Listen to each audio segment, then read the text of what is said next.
നമ്മുടെ ചെവിക്കുള്ളിൽ ഒരു പ്രാണി പോയാൽ നമ്മൾ എന്ത് ചെയ്യും? ജീവൻ പോകുന്ന വേദനയായിരിക്കും എന്ന് നമുക്ക് എല്ലാവർക്കും അറിയാം. പോരാത്തതിന് നമ്മളെല്ലാവരും ഈ ഒരു സാഹചര്യത്തിലൂടെ ഒരു വട്ടമെങ്കിലും ജീവിതത്തിൽ കടന്നുപോയവരായിരിക്കും എന്നും നമുക്കെല്ലാവർക്കും അറിയാം. നമ്മുടെ ചെവിക്കുള്ളിൽ ഒരു പ്രാണി പോയാൽ നമ്മൾ പ്രാഥമികമായി ചെയ്യേണ്ട കാര്യങ്ങൾ എന്തൊക്കെയാണ്? നമ്മുടെ ചെവിക്കുള്ളിൽ നമുക്ക് എന്തൊക്കെ ഇടാം എന്ന കാര്യം നമുക്കൊന്ന് നോക്കാം. ഈ പഞ്ചേന്ദ്രിയങ്ങൾ എന്ന് പറയുന്ന സാധനം ഉണ്ടല്ലോ, അത് അത്യധികം സൂക്ഷ്മമായി പരിപാലിക്കേണ്ട കാര്യമാണ് എന്ന് നമുക്കെല്ലാവർക്കും അറിയാം. അതായത് സെൻസ് ഓർഗൻസ്, അത് അടിച്ചു പോയി കഴിഞ്ഞാൽ പിന്നെ തിരിച്ചു വരില്ല മക്കളെ എന്നുള്ള കാര്യവും നമുക്കെല്ലാവർക്കും കൃത്യമായി അറിയാം. ചില ആൾക്കാർ ചെവിക്കകത്ത് ബഡ്സ് കുത്തിക്കയറ്റുന്നത് നമ്മളെല്ലാവരും കണ്ടിട്ടുണ്ട്. ചില ആൾക്കാരാണെങ്കിൽ വെറൈറ്റിയാണ്, ചെവിക്കകത്ത് വിവിധ തരം പക്ഷികളുടെ തൂവൽ കുത്തിക്കയറ്റുന്നതാണ് ഇവരുടെ പ്രധാനപ്പെട്ട ഹോബി എന്ന് പറയുന്നത്. കുറച്ചുകൂടെ അപകടകരമായ സാഹസിക രീതിയാണ് വേറെ ചില ആൾക്കാർ അവലംബിക്കുന്നത്. അതായത് നമ്മുടെ അമ്മമാർ ഉപയോഗിക്കുന്ന സേഫ്റ്റി പിന്നാണ് ഇവർ ചെവിക്കകത്ത് കുത്തിക്കയറ്റാനായി പ്രധാനമായും ഉപയോഗിക്കുന്നത് എന്നും നമുക്കെല്ലാവർക്കും അറിയാം. ഇംഗ്ലീഷിൽ പ്രശസ്തമായൊരു ചൊല്ലുണ്ട്, നമ്മുടെ ചെവിക്കകത്ത് എന്തിടാം എന്ന ചോദ്യത്തിന് ഒരു കാര്യം മാത്രമേ നമ്മുടെ ചെവിക്കകത്ത് ഇടാൻ പാടുള്ളൂ എന്ന് ആ ചൊല്ലിലൂടെ നമുക്ക് വ്യക്തമാകും. അതായത് you can only put your elbow in your year. നിങ്ങളുടെ കൈമുട്ട് മാത്രമേ നിങ്ങളുടെ ചെവിക്കകത്തിടാൻ നിങ്ങൾക്ക് അധികാരമുള്ളൂ എന്നാണ് അവർ പറയുന്നത്. നമ്മുടെ കൈമുട്ട് നമുക്ക് ചെവിക്കകത്തിടാൻ പറ്റുമോ മക്കളെ? പറ്റത്തില്ല.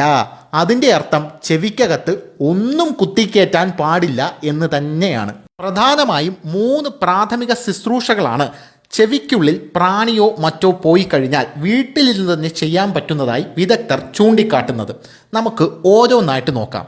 നമ്പർ 1 എന്ന് പറയുന്നത്, ചെവിക്കുള്ളിൽ പ്രാണി പോയി കഴിഞ്ഞാൽ ഒരു ചെറിയ ടോർച്ച് വെളിച്ചം ചെവിക്കുള്ളിലേക്ക് ചെവി തുറന്ന് അടിച്ചു പിടിക്കുക എന്നുള്ളതാണ്. സംഭവം വേറൊന്നുമല്ല, ഈ ടോർച്ച് വെളിച്ചം കണ്ട് പ്രാണി പുറത്തിറങ്ങി വരാനുള്ള സാധ്യത വളരെ കൂടുതലായതുകൊണ്ടാണ് ഇങ്ങനെ ഒരു ടെക്നിക്ക് അവലംബിക്കാൻ വിദഗ്ധർ എല്ലാം തന്നെ പറയുന്നത്. ഇനി രണ്ടാമത്തെ ടെക്നിക്ക് എന്ന് പറയുന്നത്, ചെവിക്കുള്ളിൽ കുറച്ച് വെള്ളം ഒഴിച്ചു കൊടുക്കുക എന്നുള്ളതാണ്. ചെവിക്കുള്ളിൽ 1, 2, 3, 4 തുള്ളി വെള്ളം ഇറ്റിച്ചു കൊടുക്കുന്ന കാര്യമാണ് പറഞ്ഞത്. വെള്ളം ഇറ്റിച്ചു കൊടുക്കുമ്പോൾ തന്നെ പ്രാണി പുറത്തിറങ്ങി വരാനുള്ള സാധ്യത കൂടുതലായതുകൊണ്ടാണ് വിദഗ്ധർ ഇങ്ങനെ പറയുന്നത്. ഇനി എന്നിട്ടും പ്രാണി പുറത്തിറങ്ങി വന്നില്ലെങ്കിൽ വെള്ളമൊഴിച്ച ശേഷം നിങ്ങളുടെ ചെവി കുറച്ചു നേരത്തേക്ക് ഒന്ന് പൊത്തിപ്പിടിക്കുക. പ്രാണി അകത്ത് കിടന്ന് ചക്രശ്വാസം വലിച്ചിട്ട് ചാകാനുള്ള സാധ്യതയും വളരെ കൂടുതലായതുകൊണ്ടാണ് ഇങ്ങനെ ചെയ്യാൻ പറയുന്നത്. അതേസമയം നിങ്ങൾ ശ്രദ്ധിക്കേണ്ട ഏറ്റവും വലിയൊരു കാര്യം എന്ന് പറയുന്നത്, ചെവിക്കകത്ത് നിന്നും രക്തം വരികയാണെങ്കിലോ അല്ലെങ്കിൽ മറ്റു തരത്തിലുള്ള എന്തെങ്കിലും ഡിസ്ചാർജ് ഉണ്ടാകുകയോ ചെയ്യുകയാണെങ്കിൽ ഒരു തരത്തിലുള്ള ദ്രാവകവും ചെവിക്കകത്ത് ഒഴിക്കാൻ പാടില്ല എന്നുള്ളതാണ്. ഉടനെ തന്നെ ഒരു ഡോക്ടറിനെ പോയി കണ്ടേക്കണം കേട്ടല്ലോ.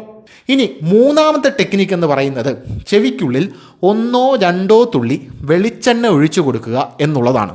അങ്ങനെ വെളിച്ചെണ്ണ ഒഴിച്ചു കൊടുക്കുന്ന സാഹചര്യത്തിൽ പ്രാണി എന്തായാലും ചത്തുപോകും എന്നും നമ്മൾ മനസ്സിലാക്കണം. അപ്പോൾ ഈ 3 കാര്യങ്ങളാണ് നമുക്ക് പ്രാഥമികമായിട്ടും ചെവിക്കുള്ളിൽ പ്രാണിയോ എട്ടുകാലിയോ വല്ലതും പോയി കഴിഞ്ഞാൽ ചെയ്യാൻ പറ്റുന്നത് എന്ന് മനസ്സിലാക്കിയിരിക്കണം.